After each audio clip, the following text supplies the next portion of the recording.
I'd like to call the May 18th Board of Embalmers and Funeral Directors meeting to order. Time is 1:04 p.m. Have a roll call, please. Thomas Fleming. Here. Robert Bosco. Here. Gregory Boyer. Here. Thomas Cannon. Here. And I'll note that Linda Betzer is absent. We have guests in the audience today. Would you like to start over there, sir? To my left. Doug Wilson, Funeral Director. Greg Zaborski, Funeral Director, Embalmer. Leon Zwicky, Funeral Director. Kathy Elkins, not an embalmer or a funeral director, but a membership person for the Funeral Consumers Alliance of Central Ohio. Pamela Williams-Briggs, Funeral Director, Embalmer, and past board member. Robert C. Carter, Funeral Director, Embalmer. Thank you. Today, item 2.01, or item 2, persons before the board. We have 2 people to speak before the board today. Greg, same person. Step up. Introduce yourself.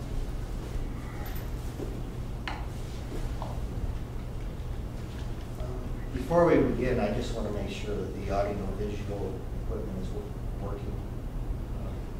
Mr. Williams? It is currently on. Yes. And it's my understanding that Ms. Betzer is not going to be here today? That's correct. Okay, I felt it would have been very beneficial to be here today. A little bit about myself. I've been licensed as a funeral director and involved in the state of Ohio for 27 years. I'm also the owner and sole proprietor of an insurance agency that markets and sells prepaid funeral service contracts. I'm here speaking on behalf of myself, Doug Wilson, and Leon Zwicky, also 2 funeral directors that are sitting behind me. Mr. Tanif, in brief history, as a new board member and a member representing the public, in 2001, a legal opinion was rendered by the chief legal counsel in the state of Ohio pertaining to the solicitation and selling of prepaid funeral contracts. And in that opinion, it was made very clear, based on board laws, that an individual not licensed as a funeral director could not sell or solicit professional services on behalf of that funeral home. Also, a licensed funeral director, since soliciting of funeral services does fall under funeral directing, a licensed funeral director is prohibited from delegating that duty to a non-licensed person. I was before the board in 2004, 11 years ago. I appeared, well, not before the board, I appeared with Ann Cunningham, my legal counsel, and the 2 inspectors over a problem that has now since been resolved in the federal courts. The problem of the unlicensed practice, and I'm not going to sit here and accept anything in your denial, is still occurring. You folks know that. I was so concerned about this that I appeared before the board in July of 2013 to ask, inquire what this board was going to do, who's charged with protecting my license and every other licensee in the state of Ohio, what they were going to do to bring an end to this unlawful practice. The response that I got, which should be all on your board docs, that was given to me at the, it was given to me by Ms. Nykamp at the request of the board, and it was highlighted what a licensed insurance agent may be, but nowhere was it addressed what they're not allowed to do, nor was it addressed that a licensed funeral director can't delegate that to a non-licensed person. I find this to be so disturbing and I'm so concerned about it that I sought licensure last summer in the state of North Carolina, where my license and my business would be protected. But before I go through the anguish of selling my home, leaving my family, and moving to a state where my license is going to be protected, this board is going to answer some tough questions. And it's going to start with you, Mr. Fleming, because in my opinion, in our opinion, we smell a rotten odor of antitrust violations, conspiracy, and racketeering with the aiding and abetting of the unlicensed practice of funeral directing in the delegating of solicitation of professional services to unlicensed individuals in order to obtain ill-gotten gains. What do you folks want to do to end this? It's not funny, Mr. Fleming. I'm not laughing. Why are you directing it right at me when it's in the law? When it's in what? When the law states what we can do and cannot do. Well, Mr. Fleming, maybe you can answer this question.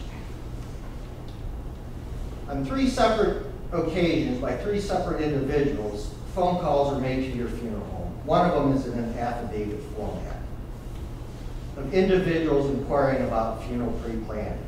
In all 3 instances, those phone calls were fielded to Diana McCorkle, who's not licensed as a funeral director, and this board confirmed that she's not licensed. Are you aware that you cannot delegate that duty to a non-licensed person as a board president? I'm not going to say anything at this point because we're not in a trial here. So, but go ahead and finish your speaking that you would like to speak. I'm just asking a simple question. Are you aware as a licensed... Mr. Chairman, if I could interrupt, for whatever it's worth, I've always been told that these are public meetings and not public hearings. So my question is, as a licensed funeral director and board president, chairman of this board, that's charged with protecting my license, do you understand that you can't delegate that responsibility to a non-licensed person? Well, I'm not exactly sure what responsibility we delegated. She is our pre-planning advisor. The solicitation of professional services, that's what I'm addressing. And I'm not going to answer any further without knowing what those questions exactly were asked by those individuals. It's our understanding that anybody not licensed as a funeral director, if it's the maintenance man, if it's a car wash personnel, you as licensed funeral directors are prohibited from delegating that duty to a non-licensed person. These individuals aren't selling final expense. They're affiliated with these funeral homes. These funeral home owners are delegating this duty to a non-licensed person. And Mr. Wasco, you have been one that has addressed at a number of meetings about how much unlicensed practice is occurring. And I take it as an insult. I didn't spend 5 years of my life to compete with somebody with a GED and an insurance license, as is advertised on numerous classifieds that have been forwarded to this board, primarily the Outlook Group, which has a standard practice of recruiting and training individuals not licensed. A funeral experience background might be great, but it's not required, and it may be a new chance to enter the funeral service profession. Why is this going on, and what are we going to do to end it? Because if it doesn't end, my recommendation, and it's that of Leon and Doug and other complainants came before the complaint that we filed in 2003 with the assistance of James Tracus, that this board should be abolished and all licensing requirements should end. The board should be dissolved, and we should just abolish all the laws if it's not going to be enforced. We have consumers all over the state of Ohio that are meeting, some of them are meeting with imminent deaths, and they're not being solicited, and they're not being needed with a licensed funeral director. And you guys know that. And I believe the inspectors do too.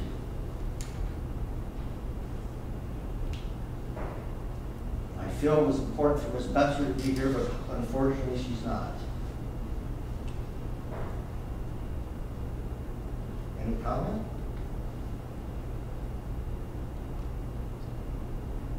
Any comment or question, Mr. Zamborski?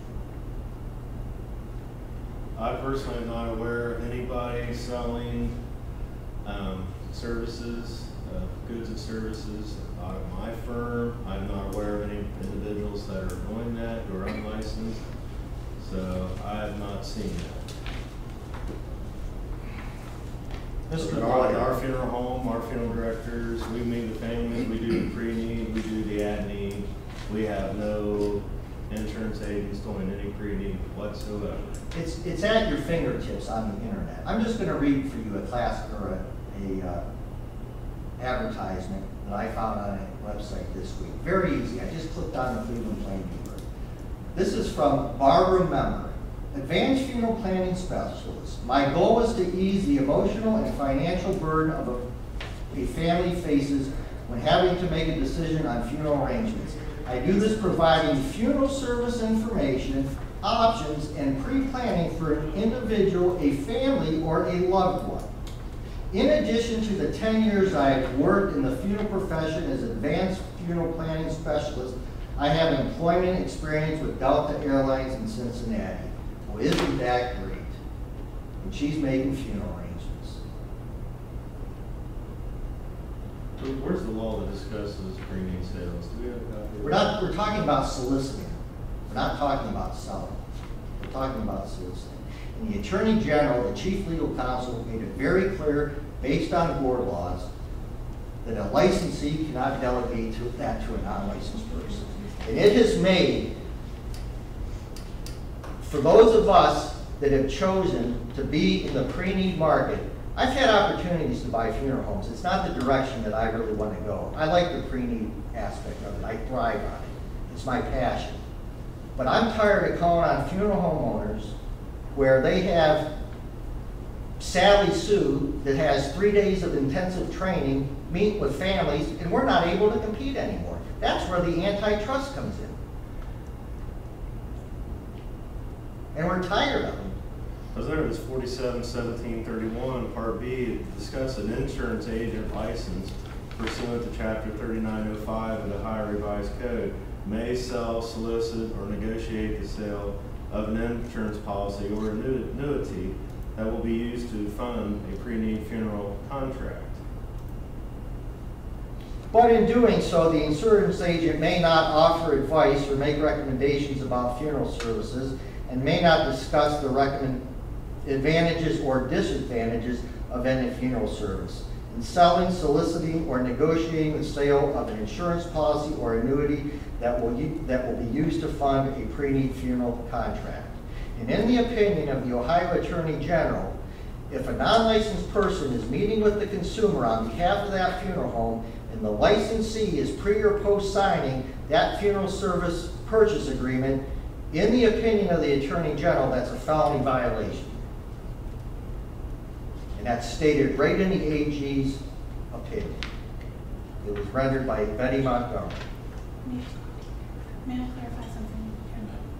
I just want to clarify for everybody that the opinion from the Attorney General was written in 2001 that Mr. Zamborski is referring to is prior to the section of law that Mr. Boyer just read that went in effect in 2009.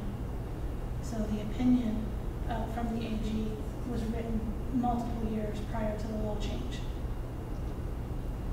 And I just would probably also tell you to look at C of that section of law, which specifically spells out that in doing so, those activities, it is not construed as funeral directing or providing funeral services. Then why is it in there that the licensee is prohibited from delegating that to an unlicensed person? We're not even talking about funding arrangements. We're just talking about meeting with consumers. I call in an ABC funeral home and I'm being pawned off to a non-licensed person. That owner or that funeral home manager is prohibited from delegating that to a non-licensed person.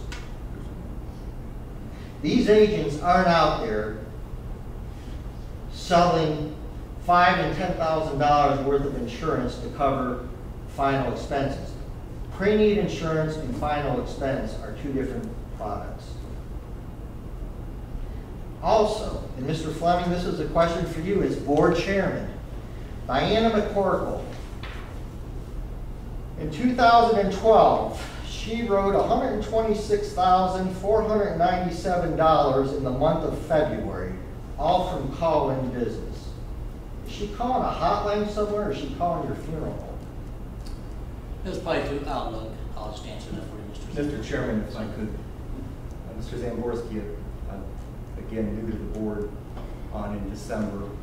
And first of all, this is not a courtroom. It's not a hearing. You're not going to cross-examine board members. I have total empathy with what you're saying. If somebody shouldn't have the appropriate authority and they're violating Ohio law, whether it's insurance law or funeral law, I agree with you, it should be stopped. But my question is, again, because I'm new to this, were your concerns addressed previous to this hearing to the executive director?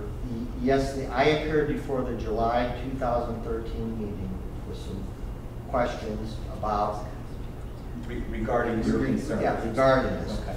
I had wanted, and they're in all these emails, Doug, Leon, and myself had requested a meeting with Ms. Nykamp. We requested. Did you get that? No, we didn't. And in one of the provide you with the reason why? The reason why was what could we accomplish in a 1-hour meeting? That's what she put In writing? In writing. I want you to send that to me. I will. That you should have been at least granted a meeting in my I wasn't. We were denied at every hurdle. That's what I have to share. What is this board going to do? Because if I have to sell my house and leave, I'm not going to be happy. No one wants you to do that. No one wants you to suffer economically. No one wants their business interfered with. So I empathize with what you're going through. I would ask this board to authorize our executive director to meet with you and your fellow funeral directors to see if we can't come up with a solution to your concerns. Ms. Nykamp was given website information. She was given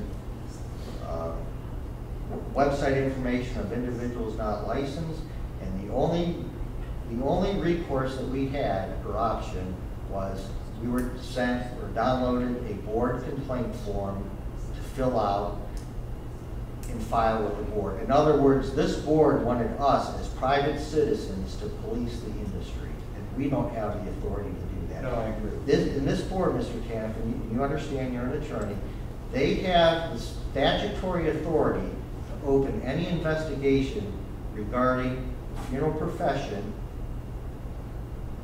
in the state of Ohio. They're vested with that authority. Does the Ohio Insurance Commission have anything to do with this issue? My only knowledge of the Ohio Insurance Commission is if you don't have, I have my full life accident and health license, which I obtained in 1988. The state of Ohio laxed their rules a little bit with that, I don't know, 15 years ago, where you could just have a pre-need license.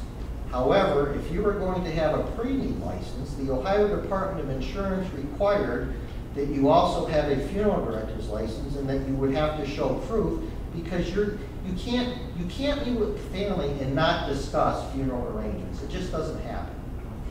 I would have encouraged you again to call me and see what, if anything, this board can do to address your concerns. I don't want you to think that you're falling on deaf ears, at least not with me. And I don't think that the fellow board members would object to your having an audience with the executive director. But Mr. Tanif, and in closing, this is what I want you to understand is, if you go through the minutes over the last 14 years, there have been a number of licensees that have appeared before this board with the same legitimate concerns. I had severe economic damages done back in the early 2000s. I went through the course that I was given with legal counsel and an employment and labor law attorney to do what we could get done, and ended up settling it in the federal court of appeal. So if I can wrap myself around the issue here, the issue for you is that individuals who are not licensed funeral directors should not be engaged in the sale of pre-need contracts. They should not be engaged in the soliciting of Solicitation. professional services on behalf of that funeral home, Okay. because I, as a licensee, am prohibited from delegating that duty to a non-licensed person. So the solicitation then is different from the sale. Correct. Okay, so the sale of the actual product is something that is not illegal according to you? Correct, it's Okay. not, and that's very So- clear. I made it very clear with Mr. Stanek from the governor's office that we are in agreement that an insurance agent can sell an insurance policy. Okay. And I'm sorry, so you have contacted the Ohio Insurance Commission to see if they have an opinion on? The Inspector General was referring the matter to the Ohio Department of Insurance. Okay. The insurance department is actually a proponent of this. Of authorizing it? Yes. Okay. And If what, they're the ones that actually got this. And we don't know though, process. but, so from the time that, according to you, the solicitation law was, the violation of solicitation law was enacted, that the Ohio Attorney General's opinion preceded that. Is that your position also? Correct. Okay. Why don't we revisit this issue and get an updated opinion from the Ohio Attorney General's office and then revisit this issue? I'm not sure what would change with a revisit with the Attorney General. He gave his opinion Because when it was a it's different not- law in effect. I'm sorry? He gave his opinion when it was a different law in effect. Right, So and it let's- was in 2001 and this is 2015. So let me just understand this. I can go out, purchase a funeral home, become licensed, and have anybody off the street meet with families? That's what you're telling me, that's legal. That's what you're telling me, Mr. Fleming. That's the way you're understanding. Mr. Zamborski, again, I would like to be educated a little better on this, so I'm asking you to maybe give me at least, and my fellow board members, some extra time so that I can be enlightened on your concern, and I encourage you to call me. Have you read the Attorney General's opinion? Not from No. 2001, no. And neither have I gone back through 15 years of minutes to review minutes from. I think you would find it very enlightening, Mr. Tan, if you did make a request to review the complaint number 0411049, and you will see how many licensees came forward. You're free to email me any information. that It's you'd like. hundreds of pages. But I appreciate your cooperation. Yeah, I just, when you come in here with blazing guns, it's, This has been 14 years. well, I appreciate that, and I can tell how frustrated you are, We have people that are out of work. and that's not good. It's not good. One of the reasons why I chose to stay in this is the majority of work that I do are with law firms in the Cleveland area. Otherwise, I'd be out of it completely, or in another state. Okay? Anything else? Mr. Chairman, I just wanted to ask a question of Attorney Moses. Is there any light or any information you can shed on this topic? All I can do is explain to you what the revised code says, and that it actually was done after the 2001. Well, from Mr. opinion. Caniff's The consideration. insurance agents are actually specifically laid out what they can and cannot do, and that does include solicit, sell, or negotiate information based on funeral homes and other materials, and it can be one or more. They can discuss the cost of funeral goods and services. They cannot specifically sell a funeral service. That does have to be done by a licensed funeral director according to the revised code. More in depth would take a little bit more time, but the code is actually pretty clear on who can do what. Can you do that one more time, read that? Yes. What it says that only a funeral director licensed pursuant to this chapter may sell a funeral contract that includes funeral services. Then it goes down in B and says an insurance agent licensed pursuant to chapter 3905 of the revised code may sell, solicit, or negotiate the sale of an insurance policy or annuity, thank you, that will be used to fund a pre-need funeral contract. It goes on to say what they're allowed to do. This is laid out in 1, 2, and 3. And this does include they can provide the person purchasing the insurance policy or annuity with price lists from one or more funeral homes and other materials that may assist the person in determining the cost of funeral goods and services. It does not give them the right to sell a funeral service, but they can tell the people about the goods and services. They can discuss the cost of funeral goods and services with the person in order to assist the person in selecting the appropriate amount of life insurance. They can complete a worksheet or other record to calculate the estimated cost of a funeral. Activities conducted pursuant to, and that's C that Ms. Executive Director Niekamp directed your attention to. Sergeant Moses, not to give you extra work, I know you already have enough on your plate. Is it possible maybe at some point in the future to get an advisory opinion of some sort, or a letter or memo from your office, at least for my education about it? You can ask for an informal opinion, and we can probably draft something. I can't guarantee our office will take it, or take a formal opinion. That's much higher. You should probably start with the informal opinion. Informal and would then, be fine. yes. Thank you, Mr. Edwards. Thank you, sir. Also, before the board today, Pamela Williams-Briggs.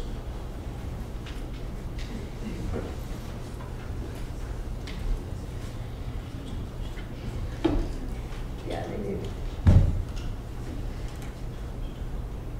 Mr. Camp, the board will need to make a motion to request that our office do an informal opinion. I would make that motion for an informal opinion. Second. Any discussion? Roll call. Thomas Tanner, Yes. Thomas Fleming, Yes. Robert Wasco. Yes. Mary Lee Boyer. Yes. Motion passes. Thank you. Pam? I've written a prepared statement to become a part of the official board record. I come before you today as a former board member.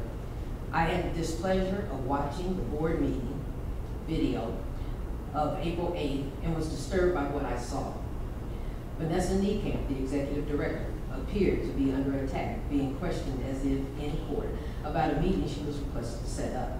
She was responding to questions by Thomas Tanner, the newest public board member. In response, Mrs. Niekamp was consistent with her answers, reiterating her responses several times, but it appeared that she was not being heard by Mr. Tanner. When board members Bob Wasco and Greg Boyer interjected the instructions and directions that Mr. Tanner had stated at a previous meeting, he denied that he gave that instructional statement. Mr. Tanner certainly did not give Mrs. Niekamp the same consideration of her responses. As a past board member, I know that the board has authorized Mrs. Niekamp to conduct business of the board. If there was any major business in question, the sitting president would be consulted for a final decision. Mrs. Niekamp has conducted herself and this board by the book and has never gone rogue. As a member of the Buckeye State Funeral Directors and Embalmers Association, we never saw any support from this board of our annual convention until Mrs. Niekamp became director. Her goal as executive director has been to keep this board operating legally and out of trouble. I would also like to voice my concern about previous minutes where demands have been made of present board members by Mr. Tanner on pre-meeting. This board has tossed around ideas, but it always comes back to funding. Funeral homes send in an annual report. A percentage of funeral homes are audited annually. Our inspectors check what they can during their inspections. The board works with local law enforcement, closes funeral homes, suspends or revokes license, funeral directors and embalmers license. Without additional funding from the state for a fund and ideas to solve this problem, Mr. Tanner, I'm sorry, I lost my track, let me back up. Without additional funding from the state for a fund and or an additional inspector, the situation is what it is. I read demands for the board to supply ideas to solve this problem by Mr. Tanner, but I haven't heard any ideas from him. What problem-solving ideas have you brought to the table? Finally, the board is reviewing and revising some of the laws on the Ohio Revised Code. We, the members of Buckeye State, have no problems with the suggested revisions, but we do have one revision that we are requesting. The makeup description of the board, section 4717.02A. The second sentence reads, 5 members shall be licensed embalmers and practicing funeral directors, each with at least 10 consecutive years of experience in this state immediately preceding the date of the person's appointment. One of these members shall be knowledgeable and experienced in operating a crematory. Our suggestion is, and at least one of these members shall be African American. The present application for any applicant to the board or commission is required to provide their demographic information such as date of birth, sex, and race. This should not be ignored and should be a part of consideration to ensure a culturally diverse representation which mirrors the licensees that are being regulated and the consumers that utilize those services. I will attach a copy of the present law in effect in the state of Alabama. We have revised the law the way we want to see it read. If there is a change that needs to be made, then we suggest that the law in the state of Alabama be referenced. We encourage your support of these changes. With the meetings now being video and Mrs. Betzer not on camera, what is seen is 4 white men, the good old boys, conducting the business of the consumers and our profession of this state. This board at this time is not representative of our profession. We also question the legality of this present board due to the fact that this board has not consisted of the required 7 members in the past 2 years. Thank you for allowing me to speak. As I stated in the beginning, I will provide the executive director a copy of this letter along with the law for the state of Alabama. Thank you. Thank you. Thank you.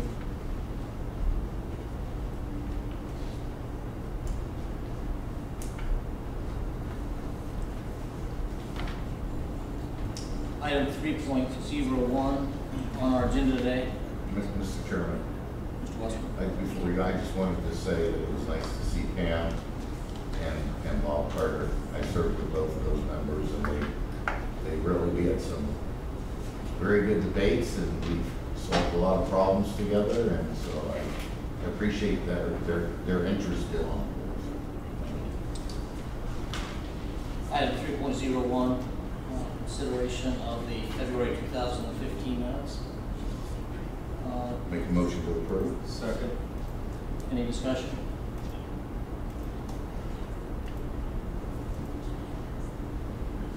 Can I have a roll call vote, please? Greg Boyer, Yes. Robert Wasco. Yes. Thomas Tanner, Yes. Thomas Fleming. Yes. Item 3.02, consideration of the March 2015 I minutes. make a motion to approve. Second. Roll call, please. Just catch up. Moving faster than the computer. Thomas Fleming, Yes. Thomas Tanner, No. Greg Boyer, Yes. Robert Wasco. Yes. Motion fails.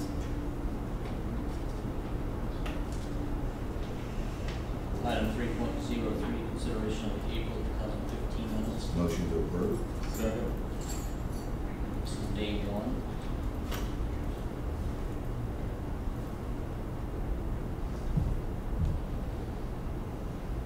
Motion on the floor, roll call, please. Robert Wasco, Yes. Greg Boyer, Yes. Thomas Tanner, No. Thomas Fleming. Yes. Motion fails.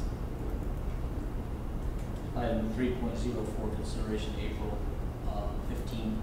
2015 minutes. Day Motion 2. approved. Second. Roll call, please.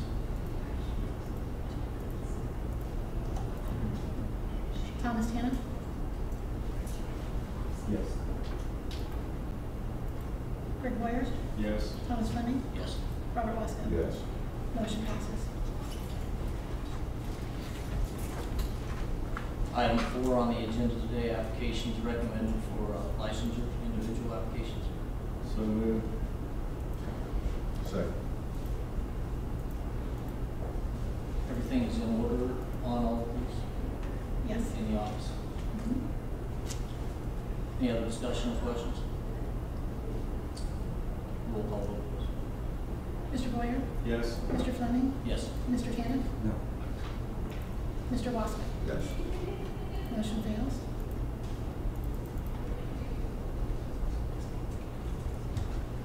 Did you have a question on any of the individuals? Mr. Tanner?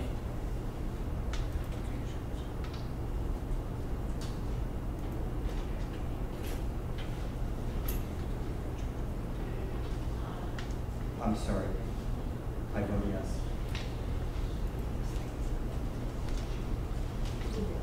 Yeah, I'll redo it. I'm having some trouble here with this. Okay, this is a motion to approve.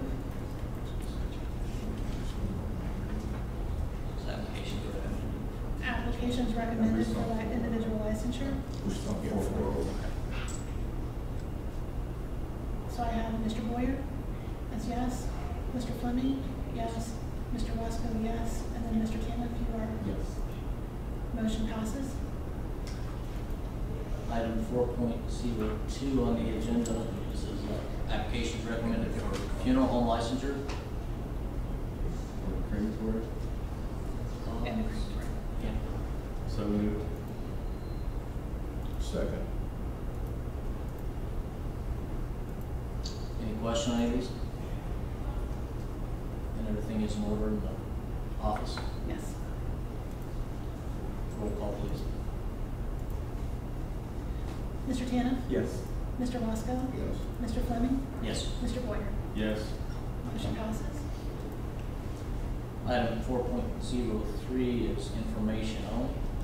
These are change of managers or AICs within the firms listed. And then individuals that have been issued a registration. Do you need a motion on this, Mr. Chairman? I don't think we do. No. Information, no. Any questions on any of those? I do have one question. On the last section, it says funeral home paperwork previously approved, new number assigned. What does that actually mean? Is that after occupancy permit? Mm-hmm. So we approve, You've approved paperwork only, and now we've You done received an occupancy. inspection and occupancy permit. So Gotcha. now we're assigning a number. number. Okay. So it doesn't require a second approval. Okay. Item 5.01 on the agenda, cases being resolved by the executive director. Obviously, looking at these 60-plus cases is all failure probably to file pre-need reports. Am I guesstimating right now? The following 69 cases were issued a notice of violation at your April 2015 meeting, and they are being resolved or have completely been resolved either by the payment or settlement agreement. Do you need a motion, Mr. Chair? We do not. It's mostly just information that I'm bringing back to the board. Would you like me to go on to 5.02? There were cases pending with the executive director.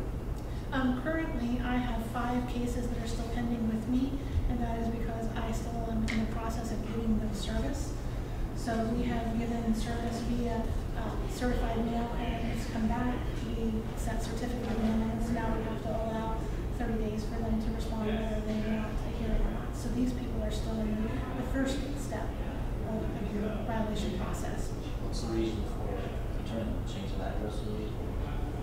Sometimes they're not being claimed, or the post office kept them for a period of time and returned them. None of them have been an address issue. Mr. Chairman, Mr. Wilson? these 5 cases, were they part of the 69 at one point? At one point, they were a part of all of the violations. The 69 are moving towards a resolution.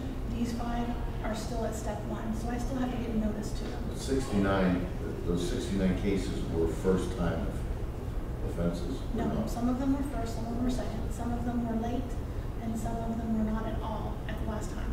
All 69 have gotten their pre-needs here at this point. Okay. These 5 have not got their briefings. These 5, some have, but they have not received your notice of the board's order that we can confirm. We believe they may have notice of it since we turned around and got their briefing, and they've referenced it, but I have to show the notice of the board's order. Go on to 5.03. Are we finished? Any other questions?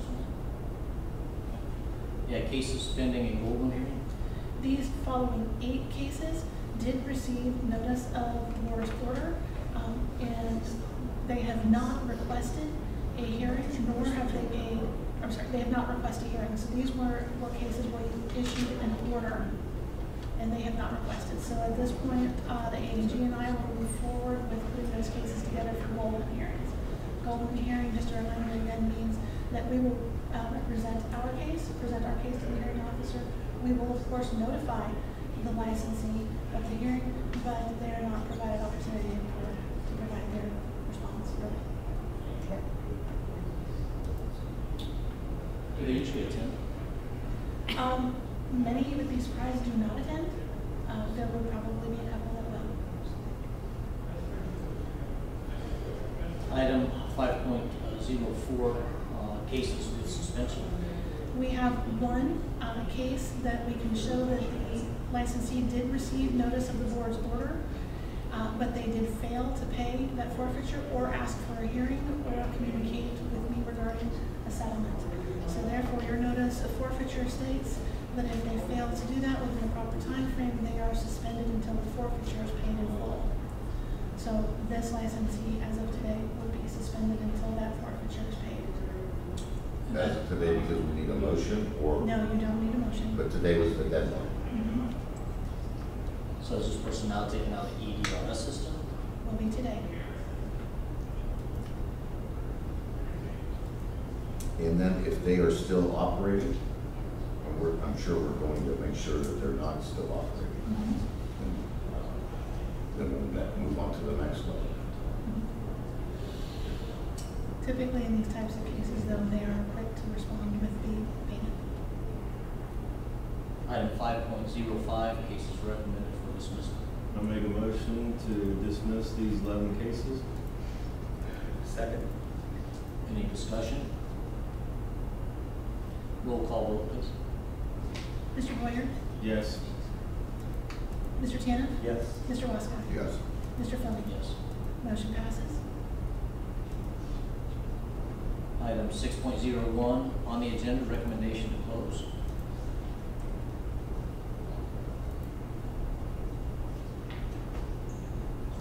I have the following 3 cases to recommend to close. Would you like me to go over them or have any questions?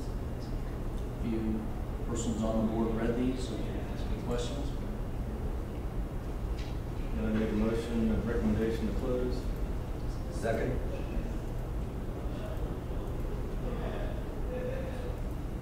Any discussion? Roll call, please. Mr. Fleming? Yes. Mr. Waska? Yes. Mr. Tanner? Yes. Mr. Boyer? Yes. Motion passes. Item 6.02 on the agenda, report recommendation for Charles Taylor.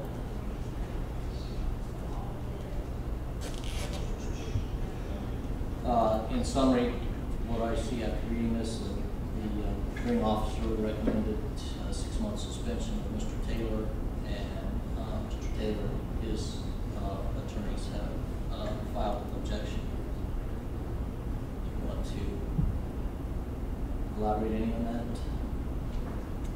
This case, just for your reference, included cremated remains, which Mr. Taylor, that were in possession of Mr. Taylor in his funeral home, that he placed in a storage facility.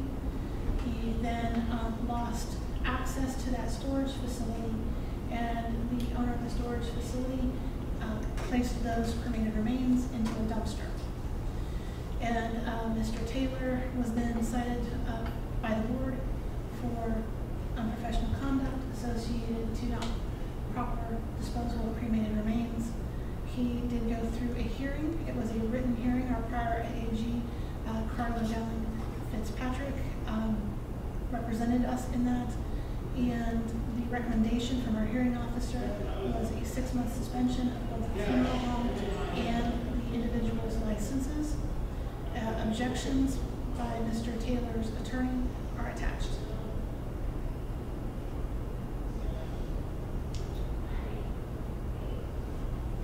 Mr. Chairman, in the past, the way we would handle these cases is we would approve the findings of the facts. We would approve, then we would approve the conclusion of law, and then we would get to the recommendation. Is that how we're still going to proceed? My understanding, are they okay to approve all three? All three in one motion. You can approve all three in one motion. You do not have to have 3 separate motions. If you would like them separately, I can spell them out, 3 distinct motions. I'll make a motion to approve the hearing officer's findings of fact, conclusions of law, and recommendations. Second. Discussion. Roll call vote, please. Mr. Boyer? Yes. Mr. Tannen? Yes. Mr. Wasco? Yes. Mr. Fleming? Yes. Motion passes. Item 6.03, report and recommendation on Timothy Warner. In summary, the hearing officer's recommendation was to indefinitely suspend all licenses of Timothy Warner.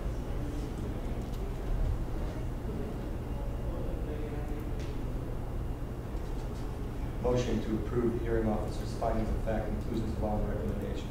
Second. Discussion. There was not, as in the previous case, there was not an objection, There was no objections filed. and the time has passed for that. Yes. Roll call vote, please. Mr. Fleming? Yes. Mr. Tannen? Yes. Mr. Wasco? Yes. Mr. Boyer? Yes. Motion passes. Item 6.04, cases returned by Summer Moses for additional evidence. I guess at this point in time, we just, if there's any questions on these for Attorney General Moses, Assistant Attorney General Moses. I tried to lay out all the reasons in the monthly report that everybody received. That way, hopefully the board would have a more clear understanding of what we were looking at, what we were looking for, and what we were doing. If there's additional questions, we can do them in the open meeting, or if we keep everything to the attorney-client privilege minimum if possible. Was this a better way to do it? Was this more helpful than the shorter previous ones? I thought it was. Detail on the last. Yeah. I do have a question though. Your office is working with our office closely on these. Yes, we actually had a meeting with Executive Director Niekamp, and we talked about it and went through the files, each of us, and that way we both had a better understanding of what you guys were doing and what we were doing, and to try to figure out solutions. In fact, you'll see one that's on down there that we're actually sending to another section within our office to see if we can take it forward another way, since we can't do it under administrative hearing. Can't guarantee, but at least they're reviewing it and looking at it, and we are taking these seriously. And is it NICAMP or NECAMP? I'm sorry. No, I don't know. That's because I hear it so many different ways. I say NICAMP. It's German. It's NICAP. So it's NECAMP. Niekamp. Okay. So it's not NICAMP, NECAMP. Right. Sorry if I didn't say that. NECAMP. Just abbreviating it to VON. Okay. That's right. Discussion 6.04 on the floor. You need a motion, I Mr. think Chairman? This, what it's calling for is a recommended action is a motion to withdraw the request for contempt. I make a motion to withdraw the request for contempt. Second. Discussion? Question? Can you give us an updated status of my person? It just kind of disappeared off the radar right now, is what it sounded like when we had a meeting. And last I knew, he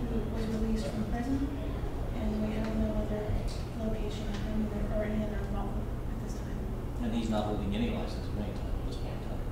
No. Never did. But, city. Okay, we've got a motion on the floor to withdraw the contempt list. And that's second. We're at 6.04 on this, right? Correct. You just need a roll call. Yeah, I know. You ready for it? Did you have a question? Contemplation? Well, I was fighting for this for so long that I have a hard time to draw it. Well, the plan is we're going to try to move quickly. If Mr. Henderson shows up, it has been quite a bit of time, so we will work Okay. with the executive director to try to move forward much more quickly Okay. if he reappears. Okay. I'm fine. All right, roll call vote, please. Mr. Wasco? Yes. Mr. Boyer? Yes. Mr. Tanis? Mr. Fleming? Yes. Item 6.05, cases returned by Summer Moses, AAG, for proper service. This is regarding that case. This is the one that we actually sent to the other sections to look into. For that amendment. They are aware of pre-needs and have seen some issues, so they are looking into it. They're a large section and it will take a while, but I will keep you up to date as they update me and I'll keep looking into it and see. Any questions for Mr. Moses on that?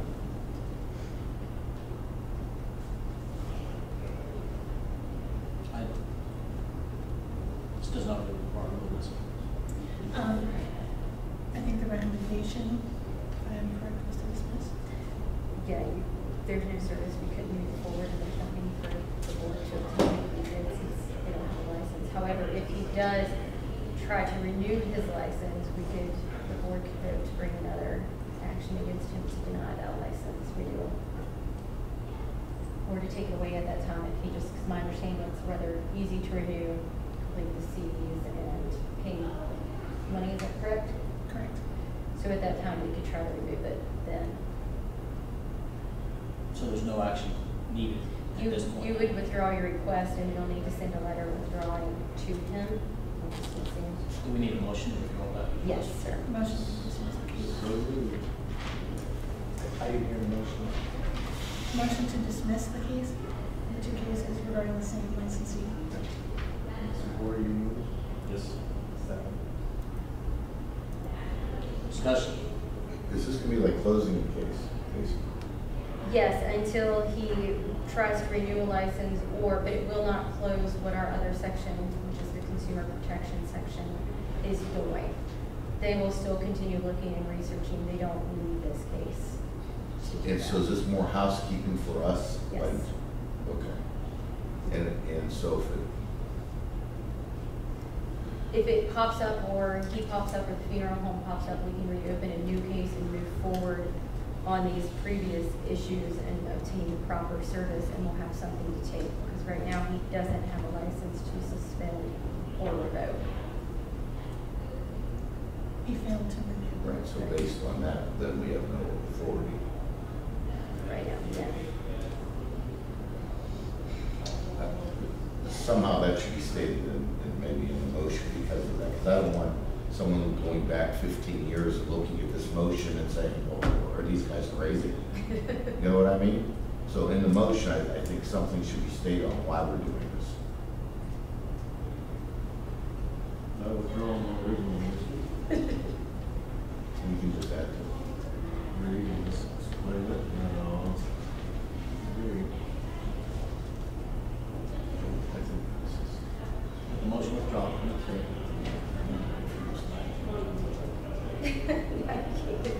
I can do the conflict. All right. We need a motion. I have licensee failed to renew the individual and facility licenses. Motion to dismiss on the basis of no active license. And I still go with Boyer and still go with second Tanis. Still reading. So moved. Further discussion? Roll call. Mr. Fleming? Yes. Mr. Tanis? Mr. Boyer? Yes. Mr. Wasco? Yes. Motion passes. Item 6.06, request for representation from the AAG. Can you give us any update on any of these cases?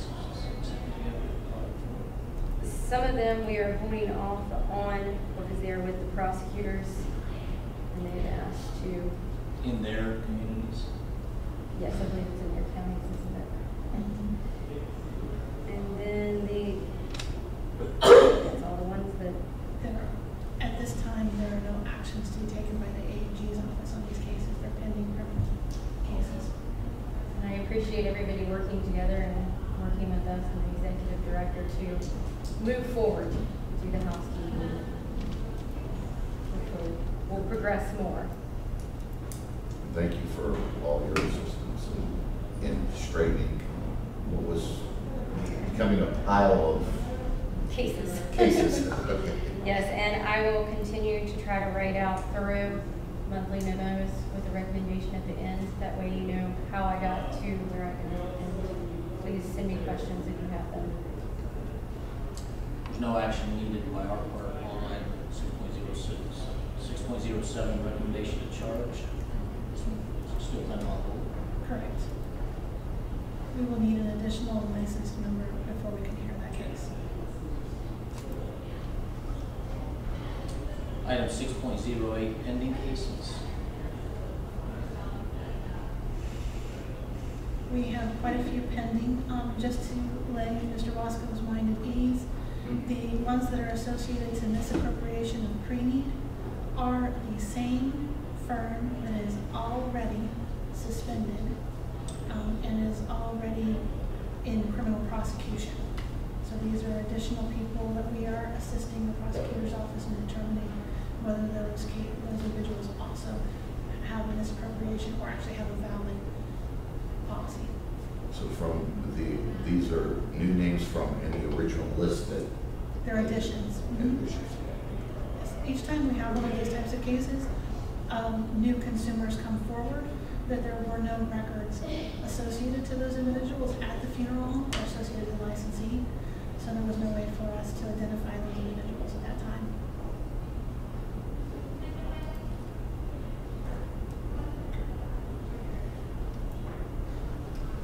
Any questions on any of these other pending cases?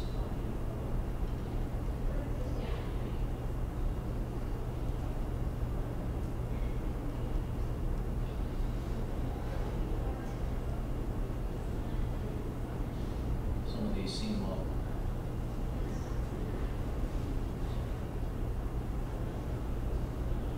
Not quite of high magnitude as some of the others. Possibly can be settled or dropped. I don't know how far along short where it is in some cases.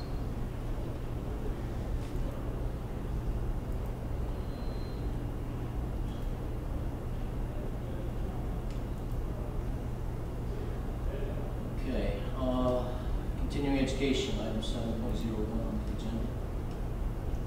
I make a motion to approve the 50-year exemption of license 6034 and a waiver for funeral director license 5410. Second. Discussion? All in favor? Aye. Opposed? Carries. Item 7.02, application for individual licensees.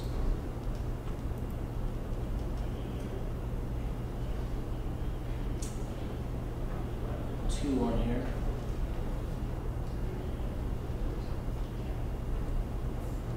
Motion to approve individual license. Second.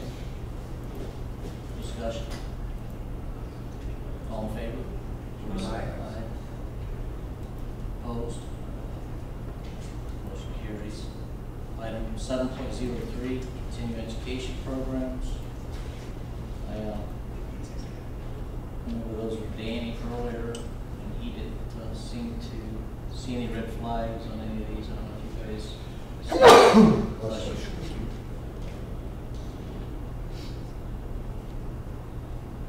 I make a motion to approve. Second. Any discussion? All in favor, please vote. Opposed? Motion carries. 8.01, inspector reports. You want to go over those? Is there anything to go over? Or do we have any questions on any of those after reviewing?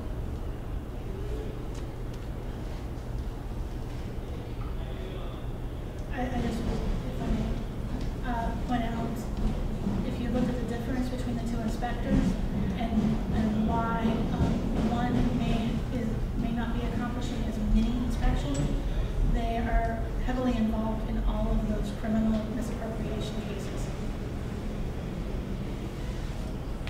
And all of those cases that are on the AG's case right now, all of those are associated to the same inspector.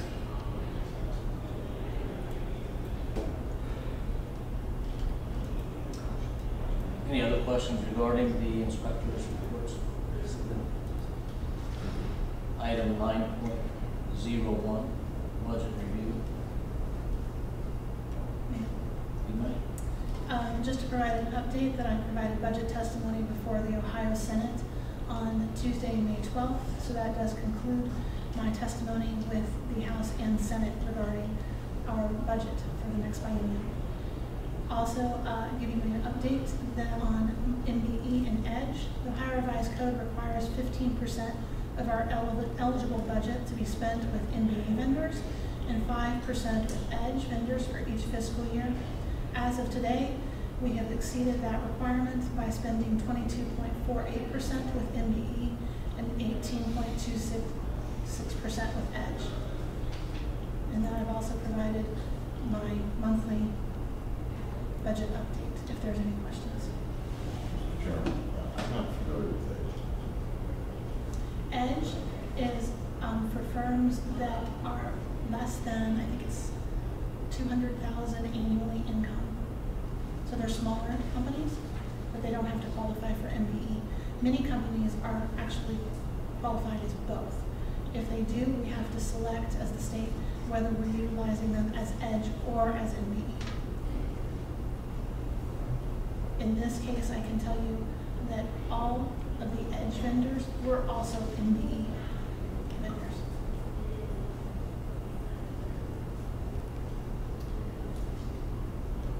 On your fiscal overview, what is all the key bank national association vendors? Key Bank and U.S. Bank were the two associated to all our credit card transactions. So we have to pay a fee associated to the renewal. And so those bills are coming in. So these are processing fees associated to the renewal of the credit cards, utilizing credit cards. And charge of those. Mm-hmm. It's still less than the original. No. Utilizing a lockbox was cheaper, but less efficient. Less efficiently. With more manpower, probably. Keep in mind also that at the time we implemented an online renewal, we were only one of 4 regulatory boards that had kind of stayed out of doing online renewal, and the goal for the state is for everybody to go to online renewal.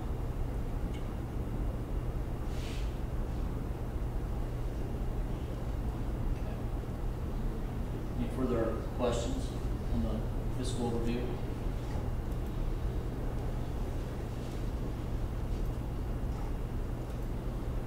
Item 10, motion for adjournment. So moved. Second? Any discussion about all in favor? Aye. Thank you. Motion, meeting adjourned. 2:08.